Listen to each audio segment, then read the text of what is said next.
As 100 maiores descobertas da história. Ciências da Terra. Uma jornada ao centro da Terra, onde as temperaturas chegam a 7.200 graus Celsius, mais quente que a superfície do Sol. A força mais poderosa do planeta. Ela move continentes inteiros, cria elevações e explode montanhas. Em um inimaginável inverno de gelo que durou 100.000 anos.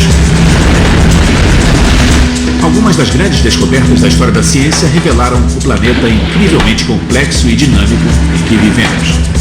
Descobertas que abriram nossos olhos e mudaram nossa visão do céu no alto e da terra abaixo de nós. Adoro esta vista.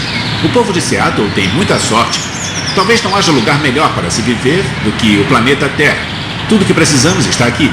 Todos os elementos que sustentam a vida e os recursos para seu avanço. Uma combinação especial até onde sabemos. A Terra é uma ilha extraordinária. Mas apesar de termos sorte de viver em um planeta tão hospitaleiro, a Terra é uma faca de dois gumes. E graças a algumas das maiores descobertas da história da ciência, nós veremos como é complexo e dinâmico o planeta em que vivemos.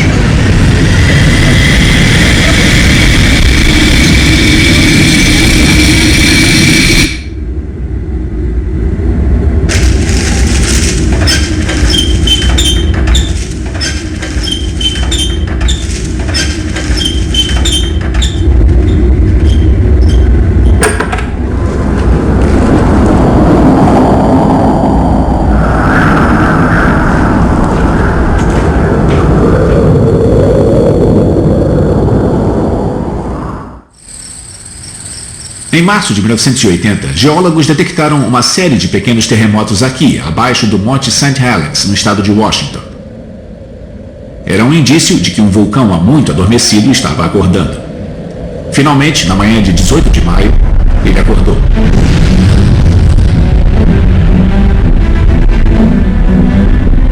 A erupção do Monte St. Helens foi 500 vezes mais potente do que a bomba atômica jogada em Hiroshima. Uma nuvem de cinza quente se espalhou ao longo de 24 quilômetros na atmosfera.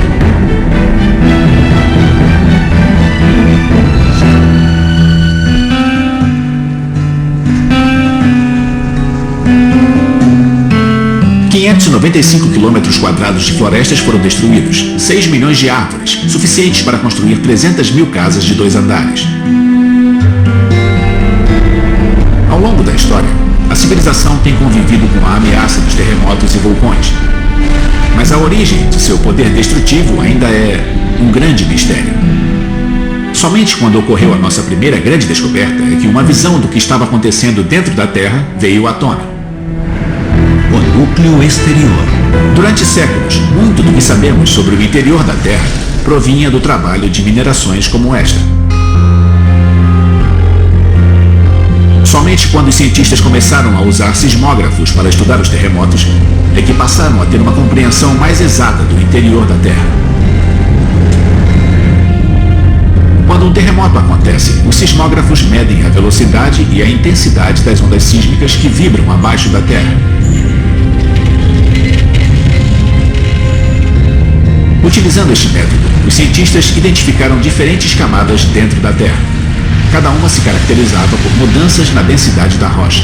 Por exemplo, a primeira camada é a crosta, uma película de rocha que recobre o planeta. Sua profundidade varia entre cerca de 5 e 50 quilômetros. Mais abaixo está o manto, a uma profundidade de cerca de 2.900 quilômetros. Uma descoberta revolucionária forneceria a primeira pista sobre o que havia abaixo disso. Em 1906, o geólogo britânico Richard Oldham estava analisando as leituras sismográficas de um grande terremoto quando viu uma coisa estranha. Quando as vibrações do tremor se espalharam, elas não chegaram ao centro da Terra, como era esperado. Era como se tivessem se chocado contra um obstáculo. Oldham percebeu que o obstáculo devia ser a parte mais recôndita da Terra. Uma massa densa e dura bastante para desviar as ondas sísmicas e impedir que atravessassem livremente. Oldham havia descoberto o núcleo da Terra. Foi uma descoberta fundamental, porque lançou as bases para o trabalho de outro cientista que estava prestes a revolucionar nosso entendimento sobre o que acontecia no interior do planeta. O núcleo interior. Com a descoberta de Oldham, muitos acreditavam que o quadro do núcleo da Terra estava completo. Mas no início dos anos 30, Inge Lehmann não tinha tanta certeza. Lehmann foi uma sismóloga dinamarquesa que trabalhou intensivamente na Dinamarca e Groenlândia, estudando a velocidade das ondas sísmicas dos terremotos. Em 1936, ela analisava as ondas sísmicas de um terremoto que havia ocorrido muitos anos antes. Estações sismológicas de todo o mundo haviam captado registros do mesmo tremor.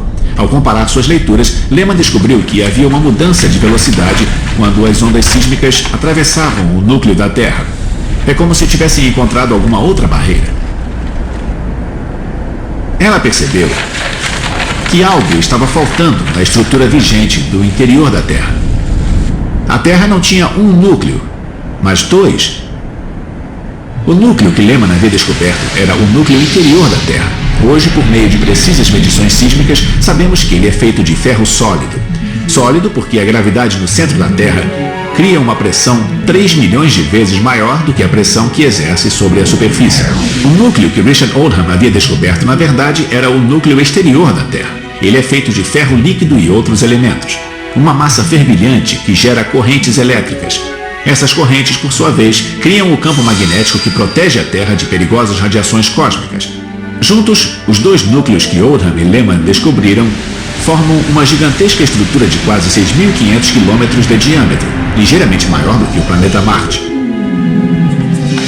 No centro do núcleo, a temperatura pode chegar a 7.200 graus Celsius, cerca de 1.000 graus mais quente do que a superfície do Sol.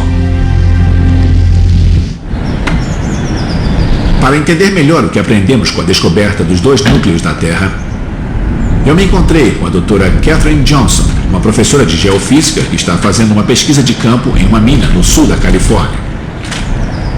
O que fez a Terra ser quente no início?